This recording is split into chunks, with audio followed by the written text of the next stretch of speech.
Le carnet de route, hein. Justement, Yamoussoukro, Bouaké, c'est pas quelques kilomètres justement pour partir de Yamoussoukro à Bouaké en passant par l'autoroute du Nord.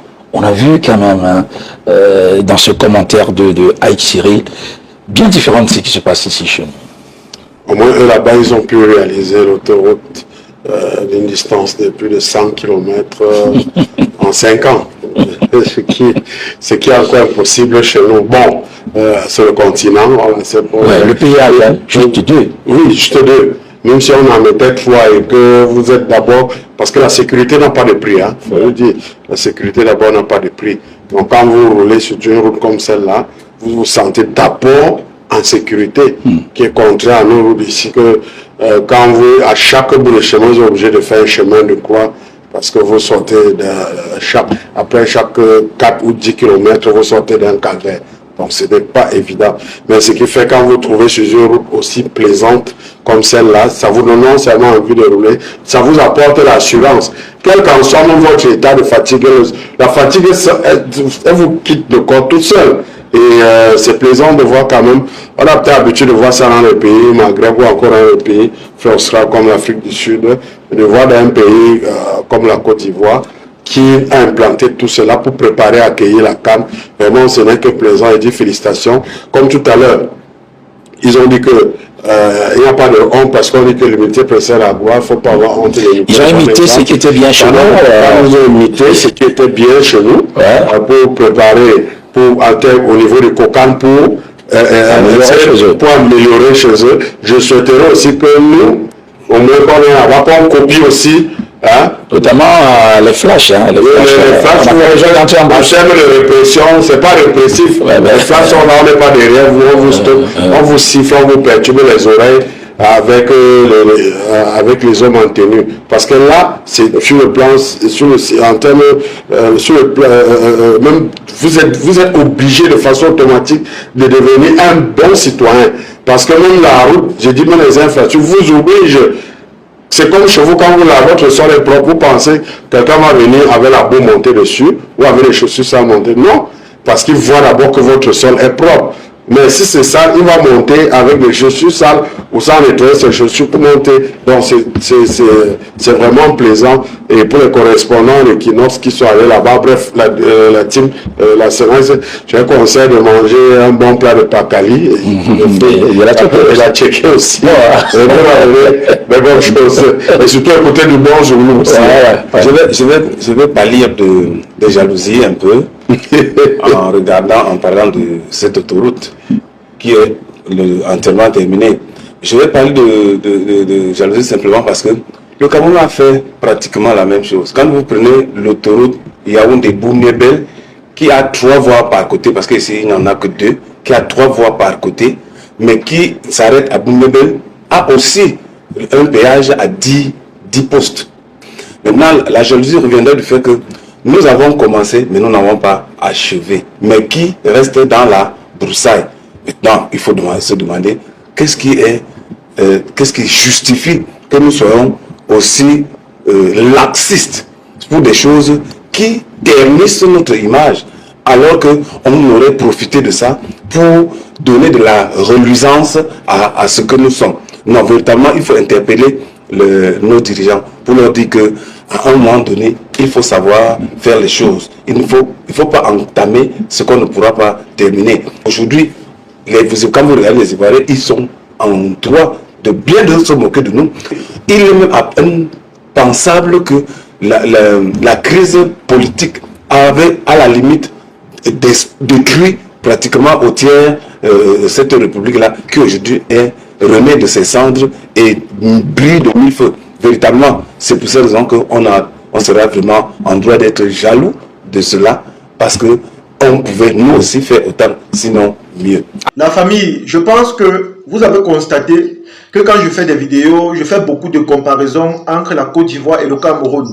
Mais ce que je dois vous dire, c'est que si je le fais, c'est parce que c'est le seul pays avec lequel nous sommes en perpétuelle concurrence. Il y a toujours des Camerounais qui essaient de se comparer avec les Ivoiriens et c'est toujours comme ça, vice-versa. C'est un peu comme une forme de challenge ou encore une forme de concurrence. Et je pense que la concurrence est valable et elle est bonne.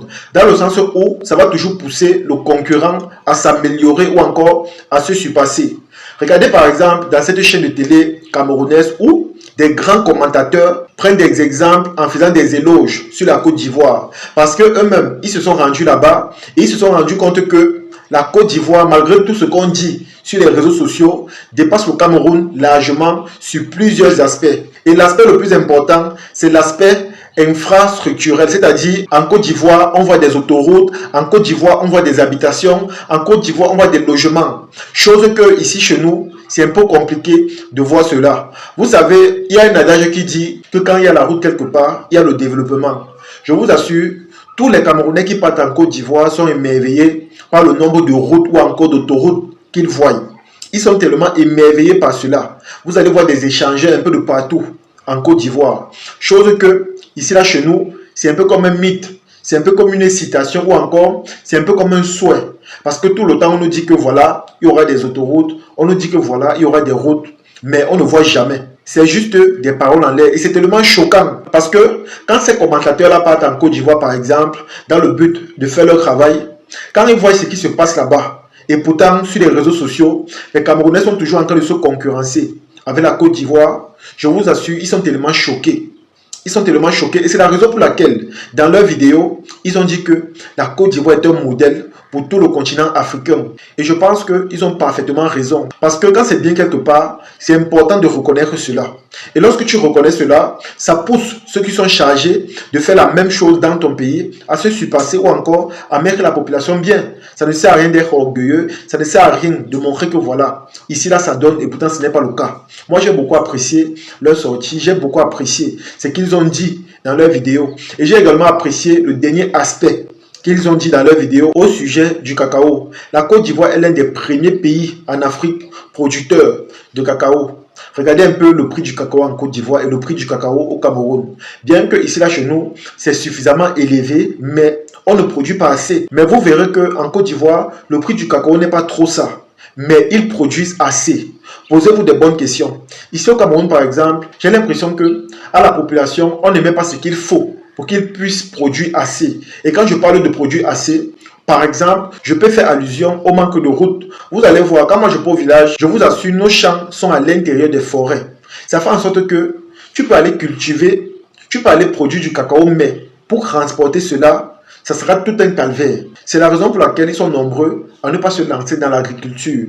Parce que tu vas produire, mais pour transporter, ça sera tout un challenge. Ils sont nombreux qui ont des plantations de plantains, mais quand ils produisent ça, pour porter, c'est un autre problème. Vous allez voir, ça pourrit dans les champs, mais si on mettait à la disposition de la population des routes qu'il faut et suffisamment, je vous assure, le Cameroun devait produire assez de cacao ou encore de bananes plantains. Mais quand vous voyez aujourd'hui comment ça se passe, on produit peu, mais la Côte d'Ivoire produit assez. Et quand tu vois, tu comprends réellement pourquoi ils produisent assez. En Côte d'Ivoire, il y a les routes. On met à la disposition des populations ce qu'il faut pour qu'ils soient à l'aise. C'est vrai, le prix du cacao n'est pas encore trop ça, mais lorsqu'on parle des routes, des infrastructures, on ne peut pas se plaindre. Et je pense que c'est quelque chose que nous devons copier. Et comme j'ai l'habitude de dire, il ne faut jamais avoir honte d'imiter le bon exemple. Surtout si c'est dans le but toi-même d'évoluer ou encore d'émerger. Vous allez voir, tous ceux qui partent en Côte d'Ivoire, quand ils reviennent, ils ont un raisonnement différent. Ils ont une façon de voir la vie autrement. Ils donnent du respect à la Côte d'Ivoire parce qu'ils ont vu ce qui se passe dans leur pays, ils ont vu l'état des choses, ils ont vu le développement. Mais quand ils reviennent chez eux, quand ils voient ce qui se passe, ils se disent que mais avec tout ce qu'on a, la matière première, l'argent et tout, pourquoi on ne réussit pas à se démarquer? Pourquoi nous-mêmes on ne réussit pas à évoluer? Voilà autant de questions qu'on se pose la famille. Même si tu es ingrat comment, si tu pars en Côte d'Ivoire, si tu avais parfois cette habitude-là de les critiquer ou encore de les insulter, quand tu vas voir leur comportement, leur hospitalité, quand tu vas voir la manière ou encore le niveau de développement qu'il y a là-bas, forcément ta vision ou encore ta façon de t'exprimer vis-à-vis d'eux va totalement changer. Et je pense que c'est tout à fait normal. Vous allez voir que tous les pays qui sont développés ont ce qu'on appelle un plus, que ce soit dans leur mentalité, dans leur manière de vivre ou encore sur le plan économique de leur pays. Quand tu pars au Nigeria ou au Ghana, tu vas voir que là-bas, il y a les autoroutes, il y a beaucoup de choses. Mais ici, là, chez nous, ce n'est pas le cas. Les routes, il n'y en a pas assez. Si on parle même sur le domaine salarial, Je vous assure, c'est tellement pitoyable. Mais quand tu pars en Côte d'Ivoire, quand moi, personnellement, j'ai vu la vidéo où le président Ado parlait de l'augmentation des salaires des fonctionnaires ivoiriens, la famille, j'étais touché. J'étais impressionné. On parlait d'augmentation, on fait des augmentations allant de 100 000 à 200 000 jusqu'à 1 million. La famille, j'étais surpris.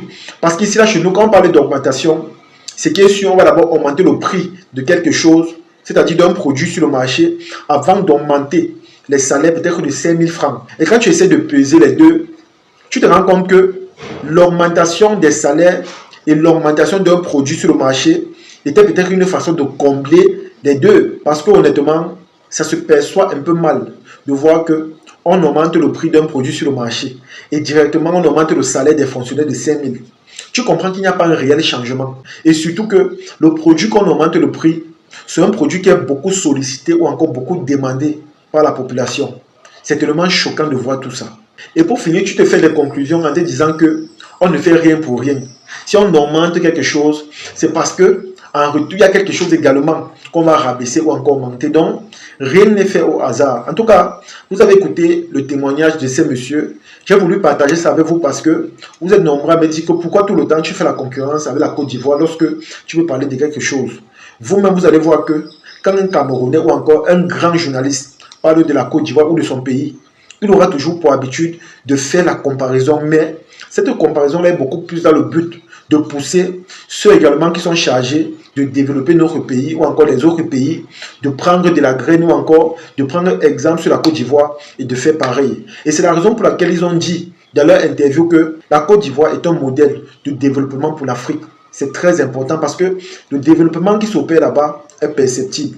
Nous tous on voit cela. Et ce qui est encore plus bien, c'est que ces gens, ils ne sont pas seulement modernes ou encore développés sur le plan infrastructurel, mais aussi sur le plan comportemental. Parce que, honnêtement, ce sont des gens uniques et ce sont des gens charitables. Ils aiment tout le monde et ils sont avec tout le monde. En tout cas, la famille, c'est ici que se termine la vidéo. J'espère que vous avez aimé. J'espère que vous avez apprécié. Partagez la vidéo au maximum et on se dit à la prochaine. Ciao.